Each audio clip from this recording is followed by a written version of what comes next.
संपत्ति या दौलत या पैसा कुछ चंद लोगों के हाथ में कॉन्सेंट्रेट हो जाए तो अर्थव्यवस्था का बेड़ा गर्क हो जाता है। पिछले 75 साल में हमने देखा जितनी भी पार्टियों की सरकार आई उनकी एक ही थ्योरी थी, trickle down theory, trickle down economics.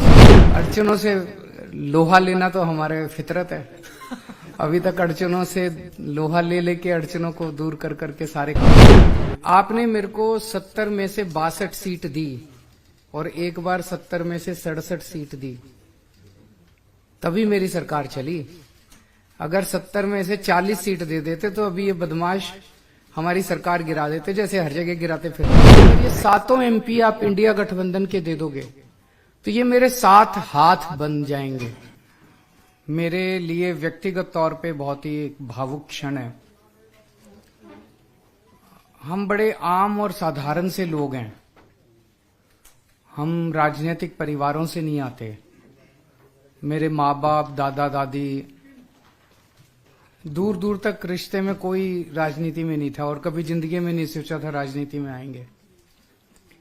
Delhi वालों का बहुत एहसान था कि उन्होंने हमें इतने बड़े पद पे बिठा दिया और इतनी बड़ी जिम्मेदारी दे दी।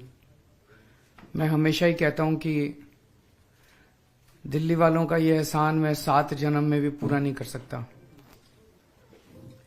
जब से सरकार बनी है दिल्ली में, हमने कभी भी इसको राजनीति या सरकारी कामकाज के दृष्टि से नहीं देखा। जैसे मेरा अपना परिवार है, मेरे माता पिता मेरे साथ रहते हैं, मेरे बच्चे हैं, मेरी पत्नी है।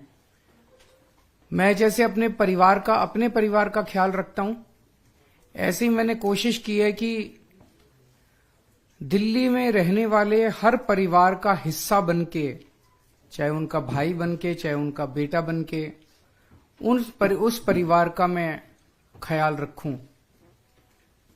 दिल्ली के जितने बच्चे हैं उनको मैं अपना बच्चा मान के उनको अच्छी से अच्छी शिक्षा देने का मैंने कोशिश की है।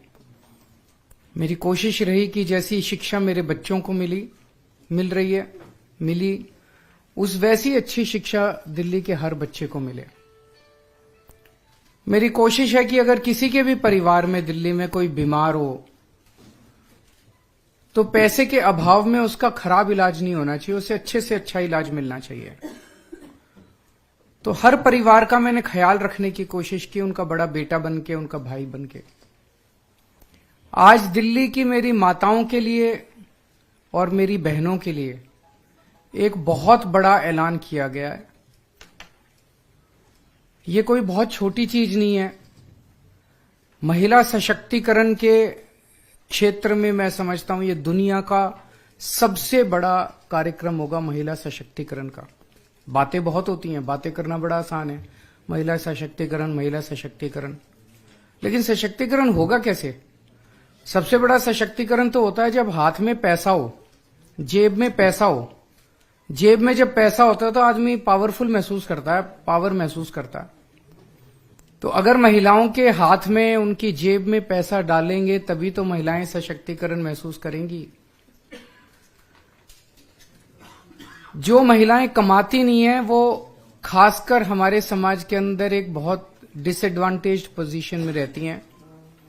उन्हें घर में अपने पति के आगे हाथ फैलाने पड़ते हैं, उन्हें अपने बेटे के आगे हाथ फैलाने पड़ते हैं, अपने रिश्तेदारों के आगे हाथ फैलाने, छोटी छोटी चीजों के लिए, छोटी छोटी जरूरतों के लिए। अब ये नहीं होगा।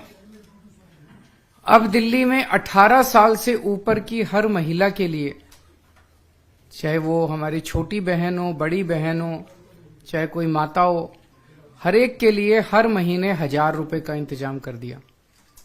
हर महीने उनके अकाउंट में 1000 रुपए जाएंगे। ये बहुत बड़ी बात है और इस पे कई सालों से हम काम कर रहे थे। जाहिर तौर पे इस पे काफी पैसे का खर्च आएगा, लेकिन चूंकि दिल्ली में अब एक बहुत ही ईमानदार सरकार है, एक एक पैसा बचाती है। पहले बिजली फ्री की, पानी फ्री किया, शिक्षा फ्री की, इलाज फ्री किया, तीर्थ यात्रा फ्री की, महिलाओं का सफर फ्री किया। तो पैसा बचा बचा के जनता तक पहुंचाती है। यही पैसा, ऐसा क्यों नहीं हुआ कि पहले क्यों नहीं हुआ? ओवरलोक क्यों नहीं कर रहे हो? क्योंकि वो सारा पैसा पार्टी वाले खा जाते हैं, दूसरी पार्टियों वाले सारा पैसा नेता खा जाते हैं, नेताओं की तरफ जाता है, सारा पैसा नेताओं की जेब में जाता है। दिल्ली में ऐसा नहीं होता। दिल्ली में सारा पैसा, एक एक पैसा बचा बचा के हमने जनता पे खर्च किया है। तो अब वो बचा बचा के इस साल हमारा वो सपना पूरा हुआ जब हम सोच रहे थे कि हर महिला को हम हर महीने 1000 रुपए देंगे। मैं दिल्ली की सभी महिलाओं को बहुत बहुत बधाई देना चाहता हूं। आपका बहुत एहसान है मेरे ऊपर, आपका बहुत आशीर्वाद है मेरे ऊपर। आपसे मुझे कुछ नहीं चाहिए, बस ये आशीर्वाद अपने भाई पे और अपने बेटे पे बनाए रखना।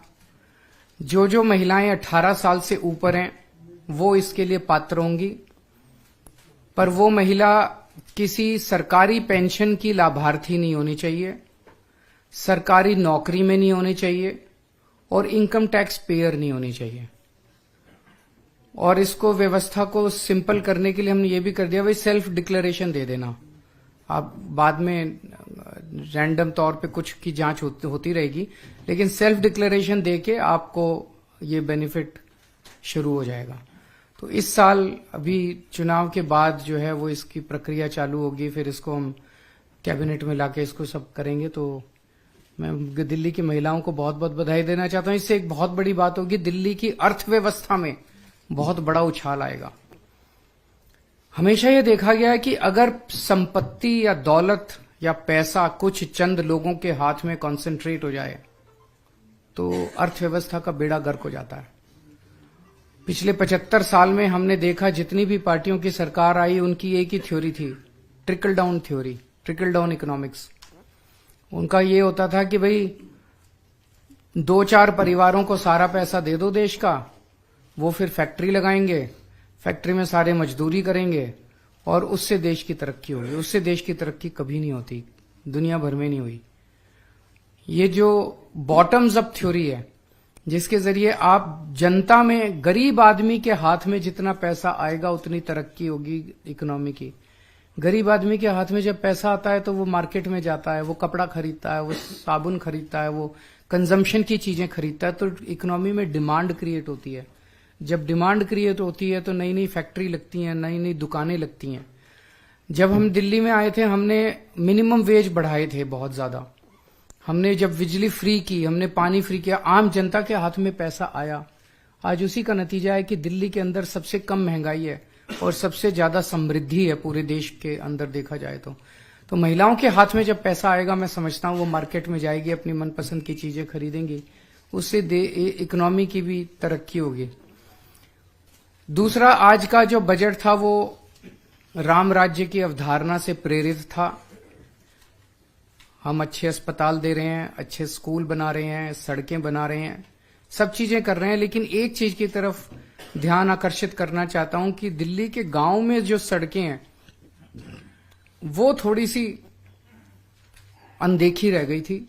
इस बार उसके लिए हमने अलग से बजट का प्रावधान किया है और दिल्ली के गांव देहात की सड़कों की तरफ ध्यान दिया जाएगा। वहां की सड़कों के निर्माण को जोर शोर से कराया जाएगा।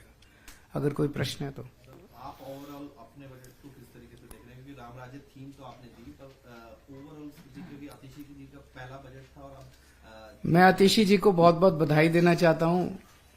10 में से 15 नंबर दूंगा मैं। बहुत अच्छा बजट था उनका और सारे तबकों का ख्याल रखा गया, सब सेक्टर्स का ख्याल रखा गया। हाँ, अभी तो पहले स्कीम नोटिफाई होगी, सब कुछ आज ऐलान है, इस स्कीम इस साल लागू होगी। फिर भी आपका क्या अंदाजा है कितनी महिलाएं इसमें मतलब आ सकती हैं? सारी नहीं आ सकती हैं, कितनी आ सकती हैं? क्या जनता क्या हो सकती है? मेरा अपना मानना है मोटे मोटे तौर पे लगभग 65 लाख के करीब शायद महिला वोटर्स हैं दिल्ली में। 67 लाख।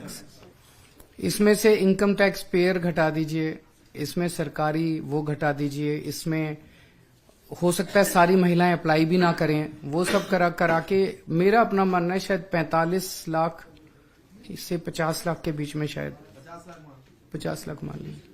सर, दिल्ली वाले क्या समझे, स्कीम आ जाएगी या फिर कुछ अड़चने आएंगी? अड़चनों से लोहा लेना तो हमारे फितरत है।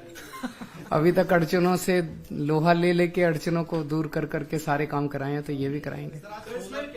पर मैं ये एक सब महिलाओं को भी और सबको कहना चाहूंगा, आपने मेरे को 70 में से 62 सीट दी और एक बार 70 में से 67 सीट दी, तभी मेरी सरकार चली। अगर 70 में से 40 सीट दे देते तो अभी ये बदमाश हमारी सरकार गिरा देते, जैसे हर जगह गिराते फिर रहे हैं, है कि नहीं है? 70 में से 67 सीट दी, 62 सीट दी, तभी अभी तक सरकार चल रही है हमारी। उसका मैं शुक्रगुजार हूं बहुत बहुत। लेकिन सब लोग देख रहे हैं कि कैसे बीजेपी वाले, एलजी साहब, केंद्र सरकार हर काम में टांग अड़ाते हैं, हर काम में टांग अड़ाते हैं। अब अगर ये 7 एमपी, अभी मैं अकेला लड़ रहा हूं, एलजी साहब से भी अकेला लड़ता हूं, बीजेपी वालों से भी अकेला लड़ता हूं, सेंटर वालों से भी, तो ये 7 बीजेपी के एमपी बना के क्या मिला अपने को? कुछ नहीं मिला। दिल्ली वालों को तो कुछ नहीं मिला, उल्टा ही मिला। जब जब दिल्ली के काम रोकते हैं ये 7 एमपी बैठ के ताली बजाते हैं, बहुत अच्छा दिल्ली वाले बड़ी तकलीफ में है, बहुत अच्छा दिल्ली वाले बड़ी तकलीफ में है। तो ये तो बहुत गलत है। तो मेरा ये सब दिल्ली वालों से कहना है कि अगर ये 7 एमपी आप इंडिया गठबंधन के दे दोगे तो ये मेरे 7 हाथ बन जाएंगे, मेरे को ताकत मिलेगी। अगली बार 7 इधर से आ जाएंगे दिल्ली से, 13 पंजाब से आ जाएंगे, 10 हमारे राज्यसभा के, करीब 25-30 एमपी हो जाएंगे। फिर किसी माई के लाल की हिम्मत नहीं है जो दिल्ली वालों के काम रोक दे। तो ये मैं ताकत आज दिल्ली के लोगों से मांग रहा हूं कि आप लोग जब वोट डालने जाओ तो दिल्ली की सोचना, केजरीवाल के हाथ मजबूत करने के लिए, ताकि ये रोज मैं जो लड़ रहा हूं आप मेरे को ताकत दोगे तो किसी एलजी की हिम्मत नहीं होगी आपके काम रोकने की। सर एक एडिशन इसमें है, कई लोग देख रहे हैं कि एक चुनावी साल में आपने अनाउंसमेंट किया है, लेकिन इफेक्टिव होगा चुनाव के बाद, तो वोट बैंक जो आपकी तरफ शिफ्ट हो सकता था वो नहीं होगा, क्या ये खतरा है? क्यों नहीं होगा, होना तो चाहिए। भाई अनाउंसमेंट किया है और सबको यकीन है कि केजरीवाल जो कहता है वो करता है, तो मैंने कहा है तो मैं करूंगा भी।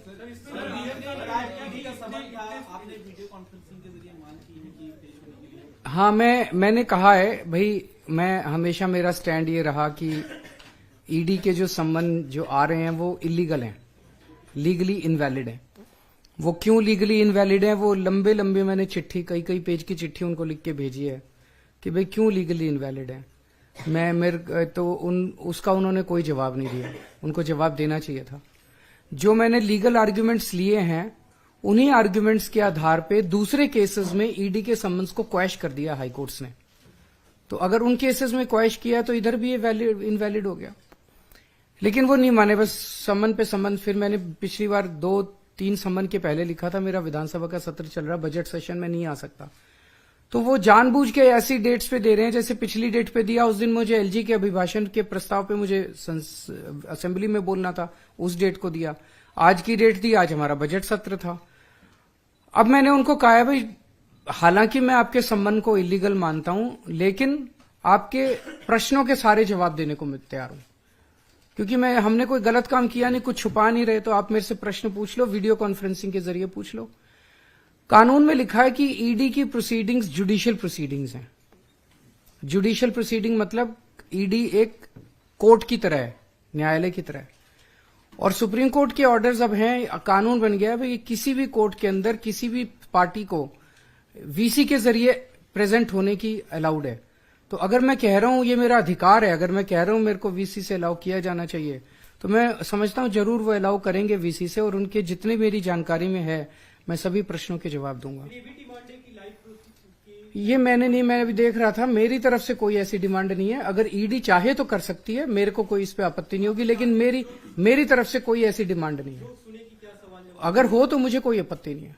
सर ये एक सवाल ये सीएम सर इधर sir, coming back to the budget, actually coming back to the budget, our government has always taken pride that budget outlay has been increasing since the government took over. This is probably the first time the budget outlay has gone down. What is the reason behind? देखिए, अगर आप दिल्ली की fiscal history देखिए तो लगातार हमारा budget बढ़ता है। दिल्ली एक ऐसी सरकार है जिसको सेंटर से वर्चुअली 0 पैसा मिलता है। हमारा शेयर ऑफ सेंट्रल टैक्सेस, जैसा मैंने आपको कहा, 7,200 करोड़ से भी ज्यादा बनता है, बट हमें एक चवन्नी नहीं मिलती। इस साल इसको मैं थोड़ा पर्सपेक्टिव में रख देता हूं कि दिल्ली के लोग मिलके शायद सेकंड हाईएस्ट इनकम टैक्स देते हैं बॉम्बे के बाद। हम 2 लाख करोड़ से ज्यादा का इनकम टैक्स देते हैं। अब जो संविधान है उसमें लिखा है कि इनकम टैक्स कलेक्ट करने की जिम्मेदारी केंद्र सरकार की है, लेकिन केंद्र सरकार इनकम टैक्स को स्पेंड नहीं कर सकती। केंद्र सरकार को इनकम टैक्स राज्यों के अंदर बांटना होता है। तो दिल्ली के लोगों से 2 लाख करोड़ रुपए का इनकम टैक्स लेके वो सारा का सारा 2 लाख करोड़ रुपया पूरे देश के अन्य राज्यों में बांट दिया जाता है। दिल्ली को उस 2 लाख करोड़ रुपए में से केवल और केवल 325 करोड़ रुपए दिए जाते हैं। अब वो भी ये बंद हो गया ऐसे। अब वो भी बंद हो वो गया, भी बंद हो गया। वो भी बंद हो गया। तो एक नया पैसा हमें नहीं मिलता उस 2 लाख करोड़ में से।